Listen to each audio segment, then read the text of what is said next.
Education सदगुरु के daily GK quiz programme में एक बार फिर आप सभी का बहुत बहुत स्वागत है। Daily quiz, mock test, current affairs, question and answer के लिए आप हमारी वेबसाइट www.educationsadguru.com पर विजिट कर सकते हैं। तो चलिए दोस्तों, आज के सेशन की शुरुआत कल के अभ्यास प्रश्न से करेंगे।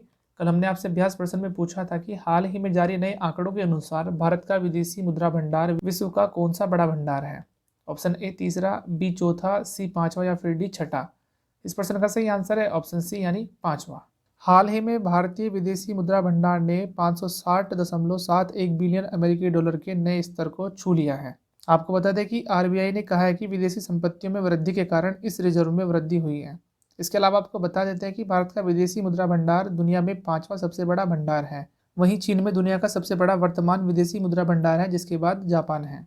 चलिए आज के सेशन का अपना पहला प्रश्न देख लेते हैं कि निम्नलिखित में से किसे अभी हाल ही में एचडीएफसी बैंक का नया मुख्य सूचना अधिकारी यानी सीआईओ बनाया गया है।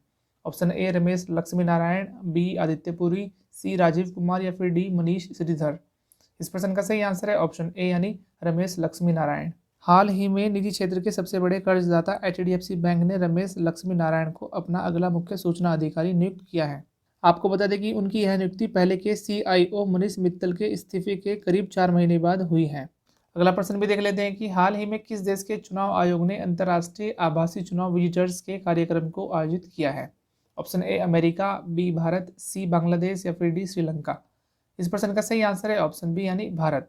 हाल ही में भारतीय निर्वाचन आयोग 3 दिवसीय अंतर्राष्ट्रीय आभासी चुनाव विजिटर्स कार्यक्रम आयोजित कर रहा है। बिहार विधानसभा चुनाव के संदर्भ में विदेशी चुनाव प्रबंधन निकायों और संगठनों के लिए कार्यक्रम का आयोजन किया जा रहा है और इसमें दुनिया भर के 40 से अधिक देशों के प्रतिनिधियों को आमंत्रित किया जाता है। अगला प्रश्न भी देख लेते हैं कि निम्नलिखित में से किस राज्य सरकार ने हाल ही में अमूर बाजों के शिकार के विरुद्ध चेतावनी जारी की है। Option A Tripura, B Mizoram, C Assam या फिर डी नागालैंड। इस प्रश्न का सही आंसर है ऑप्शन ए यानी त्रिपुरा। त्रिपुरा ने हाल ही में सर्दियों की शुरुआत के बीच प्रवासी पक्षियों, विशेष रूप से अमूर फाल्कन के शिकार के खिलाफ चेतावनी जारी की है। वन विभाग यह बताने के लिए आदेश जारी करेगा कि 1972 में लागू वन्यजीव संरक्षण अधिनियम के तहत अमूर बाज सहित प्रवासी पक्षी शामिल हैं। इसके अलावा आपको बता देते हैं कि नागालैंड राज्य ने पहले ही प्रवासी पक्षियों को बचाने के लिए एक आदेश जारी किया था। चलिए अगला प्रश्न भी देख लेते हैं कि 19 से 21 नवंबर के बीच आयोजित वर्चुअल टेक समिट का आयोजन निम्नलिखित में से किस शहर में किया जाएगा। Option A Noida, B Bengaluru, C Chennai या फिर डी गुरुग्राम। इस प्रश्न का सही आंसर है ऑप्शन बी यानी बंगलुरु। बंगलुरु टेक समिट यानी बीटीएस का 23वां संस्करण इस वर्ष लगभग 19 से 21 नवंबर के बीच आयोजित किया जाएगा और इस शिखर सम्मेलन का आयोजन कर्नाटक के इलेक्ट्रॉनिक्स, सूचना प्रौद्योगिकी, जैव प्रौद्योगिकी और विज्ञान व प्रौद्योगिकी विभाग द्वारा किया जाएगा। वहीं कई प्रौद्योगिकी नेताओं के शिखर सम्मेलन में भाग लेने की भी उम्मीद है। चलिए अगला प्रश्न भी देख लेते हैं कि निम्नलिखित में से किस संस्था ने हाल ही में खाद्य मूल्य सूचकांक जारी किया है। ऑप्शन ए विश्व व्यापार संगठन, बी खाद्य और कृषि संगठन, सी संयुक्त राष्ट्र संघ या फिर डी अंतर्राष्ट्रीय मुद्रा कोष। इस प्रश्न का सही आंसर है ऑप्शन बी यानी खाद्य और कृषि संगठन। खाद्य मूल्य सूचकांक, जिसे हाल ही में समाचारों में देखा गया था, खाद्य और कृषि संगठन यानी FAO द्वारा जारी किया गया है। संयुक्त राष्ट्र की इस खाद्य एजेंसी ने हाल ही में घोषणा की है कि यह सूचकांक अक्टूबर में 100.9 अंक तक पहुंच गया है, जो इस साल जनवरी के बाद सबसे अधिक है। आपको बता दें कि यह सूचकांक अनाज, तिलहन, डेयरी उत्पादों, मांस और चीनी के मासिक परिवर्तन को मापता है। इसी के साथ अगला प्रश्न भी देख लेते हैं कि निम्नलिखित में से किस बैंक ने युवाओं के लिए भारत का पहला व्यापक बैंकिंग कार्यक्रम शुरू करने की घोषणा की है। Option A Bharatiya State Bank, B Axis Bank, C HDFC Bank या फिर डी ICICI बैंक। इस प्रश्न का सही आंसर है ऑप्शन डी यानी ICICI बैंक।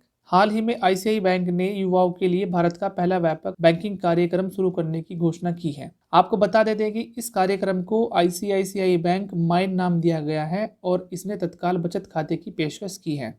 बैंक के अनुसार 35 वर्ष तक की आयु का कोई भी युवा ICICI बैंक माइंड खाते के लिए डिजिटल रूप से आवेदन कर सकता है। चलिए अगला प्रश्न भी देख लेते हैं कि हाल ही में नमामि गंगे परियोजना के लिए निम्न में से किस भारतीय कॉमिक्स को परियोजना का ब्रांड एम्बेसडर चुना गया है। ऑप्शन ए पंचतंत्र, बी अमर चित्र कथा, सी विक्रम बेताल या फिर डी चाचा चौधरी।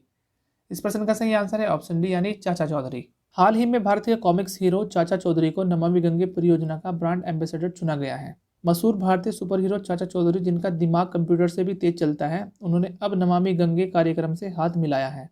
चलिए अगला प्रश्न देख लेते हैं कि निम्नलिखित में से किस तिथि को राष्ट्रीय कैंसर जागरूकता दिवस मनाया जाता है।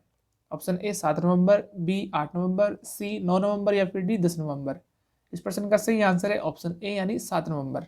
देश भर में प्रत्येक वर्ष 7 नवंबर को राष्ट्रीय कैंसर जागरूकता दिवस मनाया जाता है ताकि जानलेवा बीमारी से लड़ने के लिए शुरुआती कैंसर का पता लगाने की आवश्यकता के बारे में लोगों के प्रति जागरूकता फैलाई जा सके।